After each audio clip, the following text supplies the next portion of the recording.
میرے محترم دوست، یہ عشرے جو میں آپ کو بتا رہا ہوں آپ بخوبی دیکھ رہے ہیں، سمجھ رہے ہیں۔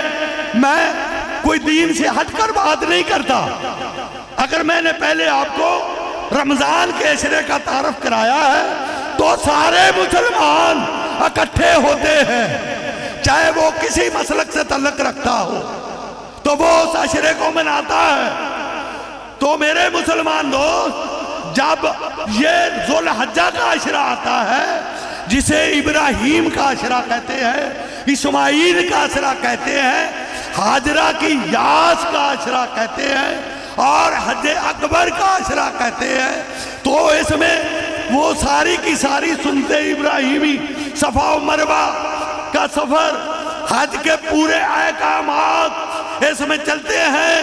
ابھی آپ نے دیکھا کہ وہ عشرہ گزرا جب اس عشرے میں اللہ تبارک و تعالیٰ نے ابراہیم علیہ السلام سے قربانی مانگی، بلکہ اور بھی چیزیں پوری کرنے کے لیے کہا گیا تھا۔ ابراہیم علیہ السلام نے وہ پوری کی، ابھی تفصیل میں میں نہیں جانا چاہتا کہ تو ابراہیم علیہ السلام کو کہا تجھے وطن چھوڑنا پڑے گا، انہوں نے وطن چھوڑا۔ تجھے نمرود کے سامنے کلمہ حق کہنا پڑے گا، انہوں نے کلمہ حق کہا۔ جب اس نمرود نے آپ کو آگ میں بھیجا تو اللہ نے کہا ابراہیم تجھے آگ میں جانا پڑے گا، آگ میں گئے، آگ گلزار ہو گئی۔ یہ عشرہ ابراہیم علیہ السلام کا عشرہ ہے۔ تو میرے محترم دوستو، بے یار و مددگار، اپنی زوجہ محترمہ اور معصوم اسماعیل علیہ السلام کو چھوڑنا پڑا، آپ نے جنگل میں چھوڑا۔ تو میرے محترم دوستو، آخری وقت جب آیا، جب اسماعیل علیہ السلام 18 سال کا ہوا، ہم سارے مسلمان، چاہے کوئی سنی ہو، چاہے کوئی شیعہ ہو، چاہے کوئی وابی ہو، چاہے کوئی جس مسلک کا بھی ہو، وہ دوش بے دوش مل کر یہ دوسرا عشرہ جو ذو الحجہ کا عشرہ ہے وہ بھی مناتے ہیں۔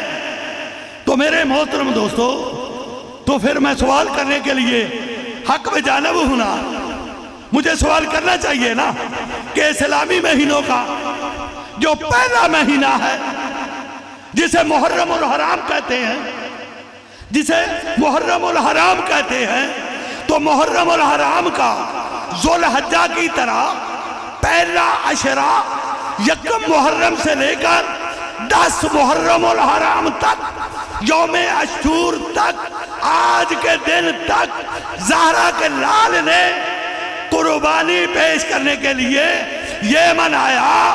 مسلمانوں، غور طلب بات ہے کہ جب رمضان کا عشرہ آیا سارے مسلمان اکٹھے ہیں، جب ذو الحجہ کا عشرہ آیا قربانی کے لیے سارے مسلمان اکٹھے ہیں، لیکن جب محرم کا چاند نظر آیا، پہلا سال اسلامی شروع ہوا، مجھے یہ تو بتاؤ کہ یہ بھی اسلامی سال کا پہلا مہینہ ہے اور اس کا جو عشرہ ہے اسے محرم کا عشرہ کہتے ہیں۔ او مسلمانوں، اس میں آپ سارے اکٹھے کیوں نہیں سارے اکٹھے کہ رمضان کے آخری عشرے میں سارے اکٹھے تھے، اہتمام کے ساتھ منا رہے تھے؟ غور طلب بات ہے، اس پہ غور کرنا ہے مسلمانوں، اور سوچ کر سمجھ کر فیصلہ کرنا ہے کہ اس میں بھی مسلمان اکٹھے۔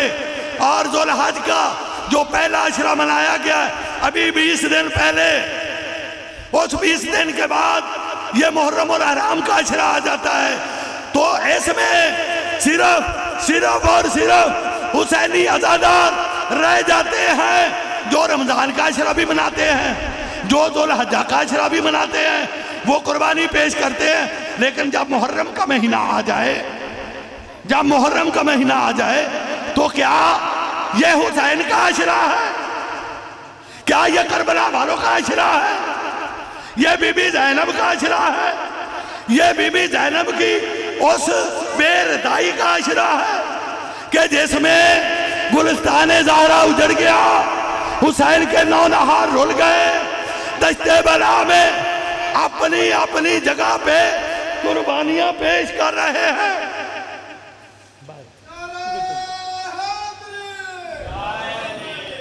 تو یہ محرم کا عشرہ، میرا یہ سوال ہے مسلمانوں آپ پر، اس میں یہ عشرہ مجھے بتاؤ کہ خاندان رسول آل رسول کا جو عشرہ ہے یہ صرف شیعہ حضرات کا عشرہ ہے۔ وہ شیعہ تو رمضان بھی مناتے ہیں، روزے بھی رکھتے ہیں، اور حضرت علی علیہ السلام کی شہادت بھی مناتے ہیں، اور ذو الحجہ کا عشرہ اسی طرح اہتمام کے ساتھ مناتے ہیں، قربانی پیش کرتے ہیں۔ دوش بدوش ہے، جب محرم کا چاند نظر آ گیا تو پھر پتہ چل گیا نا کہ حسین صرف شیعوں کا رہ گیا۔ اے مسلمان، کیا کسی کو غم نہیں ہے حسین کی قربانی کا؟ کیا کسی نے یہ محرم کا عشرہ نہیں منانا؟ مسلمان، گرمی ضرور ہے، گرمی کی تپش ضرور ہے، لیکن ہم چھاؤں میں بیٹھے ہیں۔ ان بیویوں کا عشرہ ہے جن بیویوں نے اپنے سردار کی شہادت کے بعد نہ ٹھنڈا پانی پیا، نہ سائے پر بیٹھی۔ او مسلمانوں، وہ رسول